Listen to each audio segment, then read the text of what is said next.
De vraies histoires de fantômes abondent dans les endroits où les gens font face à la mort et se transcendent en fantômes, notamment les hôpitaux. Les fantômes sont souvent aperçus dans des zones de forte tension et de stress.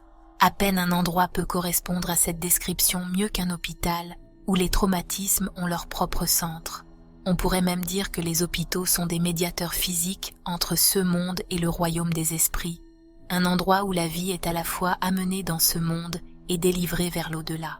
Et les témoignages suivants ont été soumis par des personnes qui ont vécu de telles rencontres fantomatiques dans les hôpitaux.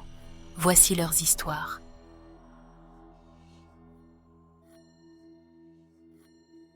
J'ai enduré des nausées matinales tout au long de ma grossesse.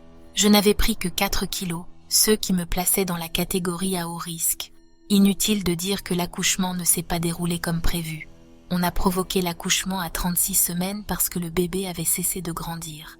Heureusement, après 4 heures de travail, j'ai donné naissance à une petite fille étonnamment en bonne santé et magnifique. 3 heures après l'accouchement, j'ai commencé à saigner abondamment. Ma tension artérielle a dangereusement baissé.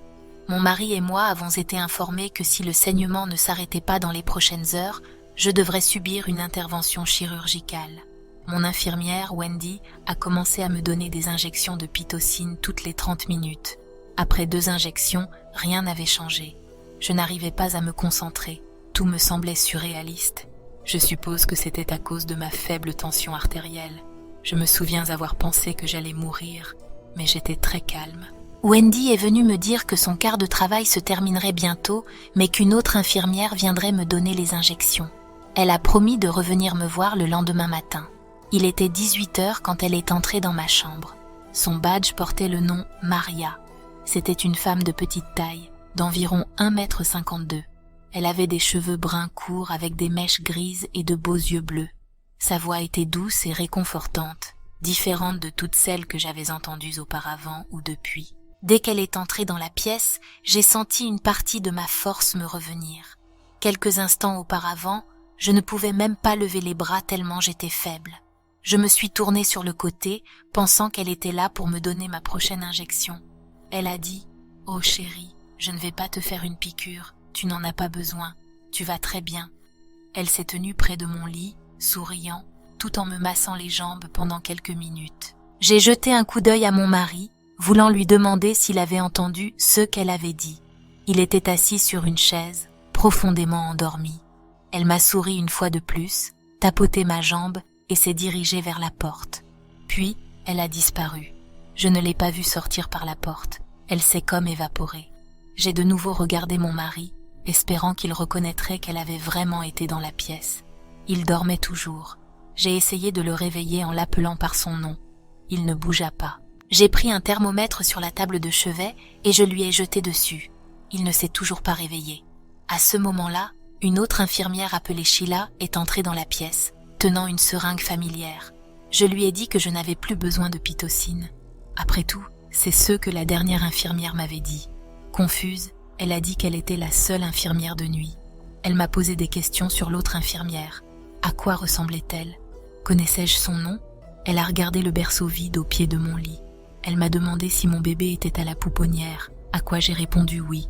J'ai vu le soulagement se dessiner sur son visage. Elle m'a dit qu'elle reviendrait dans 1 minute avant de sortir rapidement de la pièce. Peu de temps après, je l'ai vue se tenir à ma porte accompagnée de 2 autres infirmières. Elles chuchotaient toutes et me regardaient. Finalement, elles sont toutes entrées dans la pièce et sont venues vers mon lit. Une infirmière devait avoir la vingtaine, l'autre était sûrement dans la cinquantaine. Elle s'appelait Sarah. Elles ont commencé à me bombarder de questions si rapidement que cela m'a effrayée. À présent, tout ce à quoi je pouvais penser, c'était que cette mystérieuse dame avait probablement essayé d'enlever ma petite fille. Craignant le pire, j'ai commencé à exiger qu'on me laisse voir mon bébé. Mes cris ont finalement réveillé mon mari. Il était d'abord déconcerté, n'ayant aucun souvenir de s'être endormi. Je criais très fort pendant que les infirmières m'assuraient que mon bébé était en sécurité à la pouponnière. L'infirmière plus âgée, Sarah, a dit à la plus jeune de me l'amener. En attendant, l'infirmière Sarah a pris ma tension artérielle. Elle s'est tournée vers l'infirmière Sheila et lui a dit de ranger la seringue et d'appeler mon médecin. Je n'aurais pas besoin de cette injection. Ma tension artérielle était normale. Le soulagement m'a envahi quand l'infirmière plus jeune est enfin revenue, portant mon bébé. Elle l'a placé dans mes bras puis a quitté la pièce. L'infirmière Sarah a tiré une chaise et s'est assise à côté de mon lit. Elle souriait pendant que je tenais mon bébé. Elle a demandé si c'était mon premier enfant. Quand j'ai répondu que c'était mon 4e, elle m'a interrogée sur mes autres enfants plus âgés. J'avais l'impression qu'elle allait me dire quelque chose d'important quand le médecin est entré. Dès qu'il est entré dans la pièce, il a commencé à poser ses propres questions, principalement à l'infirmière Sarah. Quand elle lui a expliqué ce qu'il voulait savoir, il a simplement souri et dit « D'accord alors ». Il m'a examiné et m'a dit qu'il était stupéfait par ma récupération. Il m'a dit que la couleur était même revenue sur mon visage. Il est resté là à me fixer pendant 1 minute ou 2, puis il m'a soudainement demandé si j'avais faim, à quoi j'ai répondu « affamé ». Il m'a dit qu'il commanderait une pizza en partant. Après son départ, l'infirmière Sarah s'est tournée vers moi et a dit « Je n'ai jamais parlé à quelqu'un que Maria a visité ». Elle examinait mon visage, comme si elle essayait de décider si elle devait continuer à parler ou non. Je la regardais silencieusement. Maria avait été infirmière au service de maternité il y a des années. L'infirmière Sarah expliqua solennellement. L'histoire que j'ai entendue, c'est que Maria a été appelée au travail lors d'une nuit d'orage et elle n'est jamais arrivée ici. Les rumeurs disent qu'elle rend parfois visite aux nouvelles mamans. Toutes les descriptions d'elle sont identiques. L'infirmière regarda silencieusement le sol. Je me souviens avoir pensé qu'elle priait. Elle secoua la tête et murmura « Qui suis-je pour remettre ces choses en question ?» Je voulais lui poser plus de questions pour en savoir davantage, mais je pouvais dire qu'elle avait dit tout ce qu'elle voulait dire. Elle se leva de la chaise et tapota ma jambe. Juste avant de quitter la pièce, elle me fit un clin d'œil et dit « On dit qu'elle ne rend visite qu'aux personnes spéciales. » Le lendemain, à la surprise de tous, on me laissa sortir de l'hôpital en excellente santé, mon mari et moi tenant notre fille dans nos bras. Nous pouvions sentir tous les regards sur nous dans le couloir. Certains chuchotaient, d'autres nous fixaient simplement. Peut-être pensaient-ils que j'étais une lunatique, ou peut-être se demandaient-ils « Pourquoi elle ?» Cette histoire est une partie spéciale de moi. Je sais que cette nuit-là, j'ai vécu quelque chose que la plupart des gens ne vivent jamais. Cette nuit-là, j'ai rencontré Maria, et pour cela, je suis extrêmement reconnaissante.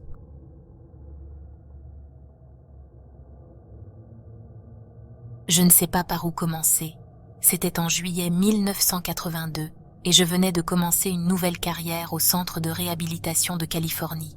Un soir, je revenais de la cuisine lorsque j'ai remarqué une lumière venant d'une chambre. À tout autre moment, je n'y aurais pas prêté attention. Cependant, en commençant mon service plus tôt dans la journée à 15h, personne ne m'avait dit de m'attendre à un patient là-bas. Curieuse, je suis entrée. Dos à la porte, j'ai inspecté la pièce. Elle semblait être une salle d'opération. Soudain, la porte a grincé derrière moi. Je me suis retournée pour voir un homme en tenue chirurgicale. Il ne m'a pas prêté attention et a avancé vers la table d'opération. Puis, aussi soudainement qu'il était apparu, il avait disparu. Ma tête a commencé à tourner. Qu'avais-je vu? Avais-je imaginé cela? J'étais tellement effrayée que je ne pouvais pas bouger. Après avoir repris mes esprits, j'ai attrapé une paire de sutures du plateau à côté de la table d'opération. Je suis retournée dans le couloir pour demander à une infirmière ou à un agent pourquoi elles avaient été laissées sans surveillance. Tout l'étage était vide. Pas de médecin, pas d'infirmière, pas un seul agent. Mon cœur battait encore la chamade. Je suis retournée dans la salle d'opération pour m'assurer qu'elle était bien sécurisée. À ma totale surprise, il n'y avait plus de porte, plus de salle, rien. Elle avait complètement disparu. Mes jambes se sont dérobées, l'air m'a été coupé. J'avais l'impression de devoir vomir, ou peut-être de m'évanouir, ou les deux. Avais-je imaginé tout cela? Puis cela m'est revenu. J'avais toujours les sutures de la salle dans ma main. Si je ne les avais pas eues en main, j'aurais remis toute cette histoire en question. J'aurais pensé devenir folle. Je n'ai raconté cela qu'à mon mari et à une autre collègue. La même chose lui était également arrivée. Durant les 21 ans passés à travailler dans cet établissement, j'ai rencontré cette même salle 2 fois de plus. À chaque fois, j'entrais et je ressortais, et à chaque fois, la salle disparaissait.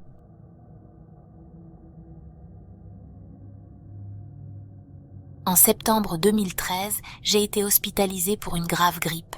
J'avais été malade pendant plusieurs jours, mais la maladie a atteint un tel sommet que l'hôpital était mon seul choix. Les médecins m'ont donné de la morphine et m'ont maintenu sous son effet pendant quelques jours. À l'époque, il m'était difficile de savoir combien, car tous les jours se mélangeaient dans un brouillard. La morphine provoquait des rêves fiévreux, des tentacules tourbillonnants, des visages, des ombres noires. J'avais de nombreuses hallucinations. Une des nuits, je me suis réveillée terrifiée. Une voix m'avait réveillée. J'avais l'impression que quelqu'un était dans la pièce avec moi. J'étais complètement paniquée, saisie par la peur, au bord de l'hystérie. La sueur coulait chaudement sur mon front. Je savais que je n'étais pas seule dans cette pièce. Je pouvais sentir une présence tout à fait différente de mes hallucinations. Frénétiquement, j'ai appelé mon infirmière et allumé les lumières. Il n'y avait personne. Je ne savais pas quoi penser. 2 jours plus tard, j'ai été autorisée à quitter l'hôpital. J'ai attribué ma panique nocturne à la morphine. Après tout, j'avais été très malade. Ce soir-là, ma mère est venue rester avec moi, car je souffrais encore des derniers symptômes de la grippe. Vers 22h, nous lavions la vaisselle. Nous avons mis le bouchon dans l'évier. C'était un bouchon en métal lourd. J'étais assis sur le dessus de la machine à laver et ma mère traversait la cuisine lorsque le bouchon de l'évier a volé à travers la pièce. Il est passé juste entre nous, se déplaçant avec une telle force que nous avons été tous deux éclaboussés d'eau et le vent qu'il a créé a suffi à déplacer mes cheveux. Il est allé directement dans le coin de la pièce, mais au lieu de rebondir et de rouler comme le ferait un objet normal, il est tombé par terre, parfaitement droit, et s'est posé à plat. C'était comme si quelqu'un ou quelque chose essayait d'attirer mon attention. Le lendemain, j'ai appris qu'un de mes amis proches était décédé d'une overdose accidentelle de drogue pendant que j'étais à l'hôpital, à peu près au même moment où j'avais senti une présence dans la pièce. Je pense que c'était lui qui était venu me rendre visite. Je pense que c'était lui qui avait lancé le bouchon de l'évier dans la pièce 2 jours après. Plus tard, j'ai raconté à sa mère ce qui s'était passé. Elle a dit qu'après sa mort, son ordinateur s'était allumé en plein jour et avait imprimé une photo d'eux 2 ensemble. Dans mon esprit, il n'y a aucun doute que notre esprit a la capacité de persister après la mort et de communiquer avec les vivants.